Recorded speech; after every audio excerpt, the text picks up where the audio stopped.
নমস্কার, আমি শ্রাবণী। হ্যাশট্যাগ আমরা সকলের পক্ষ থেকে আমি আবার চলে এসেছি আজকের বিষয় নিয়ে আলোচনা করতে। আজকের বিষয় দিয়েছে অপরাজিতা।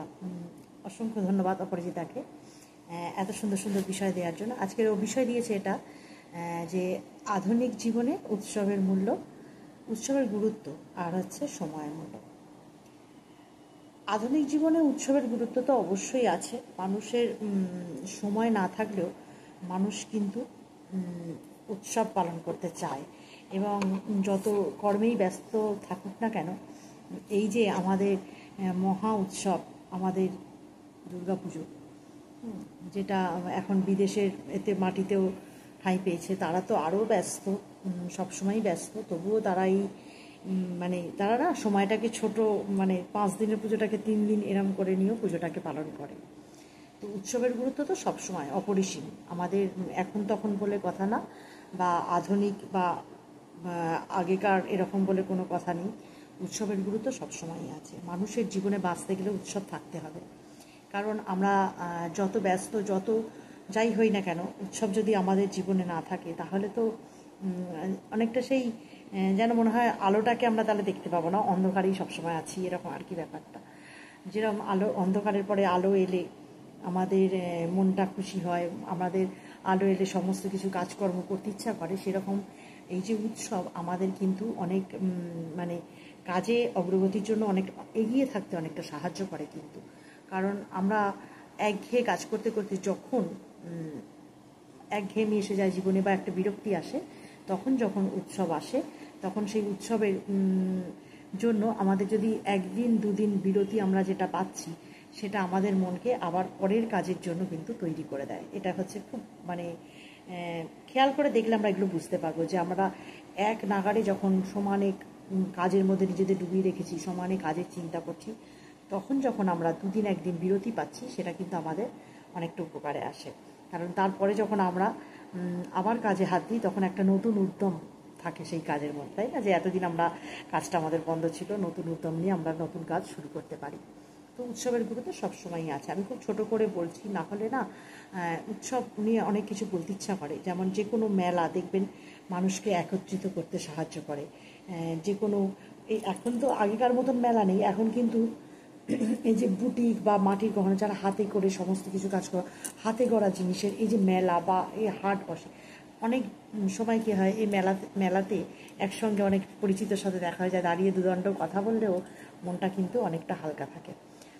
সত্যি কথা বলতে কি, আমরা এখন কি সব ফ্যামিলিও নিউক্লিয়ার হয়ে গেছে, ছোট ছোট সবাই যে যার কাজের সুবিধা মতো সেই জায়গা, যেখানে তার কাজের জায়গা কাছে, সেরকম জায়গায় চলে গেছে। কাছেই খুব নিজের কাছের লোকেরাও আমরা একসঙ্গে থাকতে পারি না, সবার মধ্যে একটা দূরত্ব তৈরি হয়। এইসব উৎসব বা মেলা যে কোনো কিছুতে আমাদের কিন্তু একত্রিত করতেও সাহায্য করে।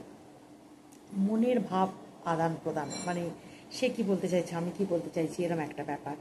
তো এটা বলো, উৎসবের গুরুত্ব সবসময় ছিল, আজও থাকবে, সেটা আধুনিক বা পুরাতন বলে কোনো কথা নেই, এটা আমার মনে হয়। আর সময়ের মূল্য নিয়ে আমরা আগেও অনেকবার বলেছি, তবুও আবার বলছি যে সত্যি সময়ের মূল্য অনেকটা, আমাদের প্রত্যেককে এই ব্যাপারে সচেতন থাকতে হবে। সময়ের কাজ যদি আমরা সময়ে না শেষ করতে পারি, তাহলে কিন্তু আমরা অনেকটা পিছিয়ে পড়বো, এটা হচ্ছে ব্যাপার।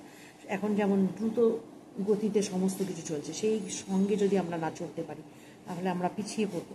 কাজে সময়ের মূল্য আমাদের দিতেই হবে। আমি এর আগেও অনেকবার বলেছি যে কেউ হয়তো খুব প্রয়োজনীয় কাজে যাচ্ছে, হ্যাঁ, কয়েক সেকেন্ডের জন্য তার ফ্লাইট মিস হয়ে গেল, তাকে গিয়ে জিজ্ঞাসা করো তার কাছে সময়ের মূল্যটা কতটা। এটা হচ্ছে সময়ের মূল্য দিতে শিখতেই হবে। আমরা যদি প্রথম থেকে না সচেতন থাকি, আমরা যদি প্রথম থেকেই না জানতে পারি যে সময়ের মূল্য কতটা, তাহলে কি হবে, আমরা সব কাজেতেই পিছিয়ে থাকবো।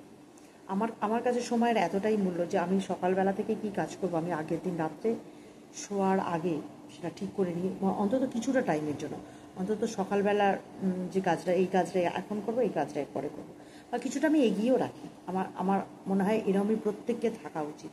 পরে করব বলে যে কাজ ফেলে রাখবে, সেই কাজই সেই পরেই হয়ে যাবে, কাল হয়ে যাবে, বলে না কাল করব বলতে নেই, আজ এখনকার কাজটা এখনই করব, এক্ষুনি করবো, এরকম একটা ব্যাপার। কারণ এটা তো আমার ভীষণভাবে আমি এটাকে বুঝতে পারি, যখন আমি এই যে ইউটিউবে যে আলোচনা করি এই যে বিষয় নিয়ে, এটা নিয়ে একটু বলি। আমি আমি না প্রায় অনেক দিনই করছি ভিডিও, কিন্তু আমার সেরকম মানে চ্যানেলটা হয়তো অতটা পরিচিত হতে পারিনি। একটাই তার কারণ এটাকে আমি একটু অবহেলা করি। আমার মনে হয় ঠিক আছে চলো পরে করব, কিন্তু এই যে পরে করব বা ঠিক আছে এখন ভালো লাগছে না এখন করব না পরে করব, বা এখন এই কাজটা আমার এটা আগে করে নিই তারপরে সময় পেলে এটা করব, এরম যখনই ভাবি সেই দিনই আমার গ্যাপ পড়ে যায়। আমি যদি ঠিক সময় এই যে দেখো একদম রেডি হয়ে বসেছি, দোকানে যাওয়ার আগে কিন্তু আমি বসে পড়েছি, কারণ এই সময়টা যদি আমি এই 5 থেকে 7 মিনিট সময়টা যদি আমি না বার করতে পারি, এই সময়টা আজকে আমার আর হবেই না। কারণ আমি সেই 8টা সাড়ে 8টায় আসবো দোকান থেকে, তারপরে এসে এতজন মানুষের রান্না করবো, রান্নাঘরে ঢুকে পড়লে তার তো কোনো মতেই আর সময় নেই। এই হচ্ছে ব্যাপার। তো এই যে এই সময়টা মানে দুপুর থেকে এই বিকালের মধ্যে যদি আমি ভিডিওটা না করি তাহলে আমার আর করাই হয় না। এমনও হয়েছে এক এক দিন যে আমি 2 দিন করতে পারি না, আমার খুব মনটা খারাপ, তখন হয়তো গিয়ে আমি সেই 11টার পরে তখন ভিডিও করতে বসছি অন্য কোনো ভিডিও দিয়ে বা কিছু দিয়ে, তখন সেটা আর মনের মতন হয় না। মানে যে কথা আমি বলতে চাই সেগুলো বলতেই পারি না, সব গণ্ডগোল হয়ে যায়।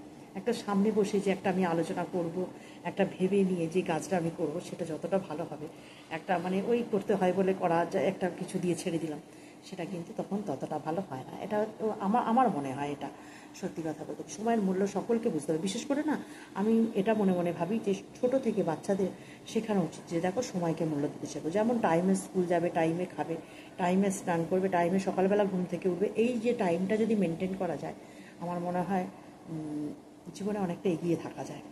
আর যদি ভাবো যে ঠিক আছে চলো আমার তো এইভাবেই চলে যাবে, অত আর কি হবে, ও সকাল থেকে রাত অবধি আমি যখন ওকে এটা একটা করে নেবো, এইরকমভাবে চললে কিন্তু সেই যে জায়গায় আছো তুমি সেইখানেই থাকবে। এটা হচ্ছে ব্যাপার, এটা খুব বাস্তব অভিজ্ঞতা আমার একদম নিজস্ব অভিজ্ঞতা থেকে বললাম। তো কোনো ছোটরা যদি আমার ভিডিও দেখে থাকো তাহলে তাদেরকে বলছি অবশ্যই সময়কে মূল্য দিতে শেখো। তো আজকে এ পর্যন্তই, আজ আর বেশি কথা বলতে পারছি না, আর মানে খুবই ব্যস্ত।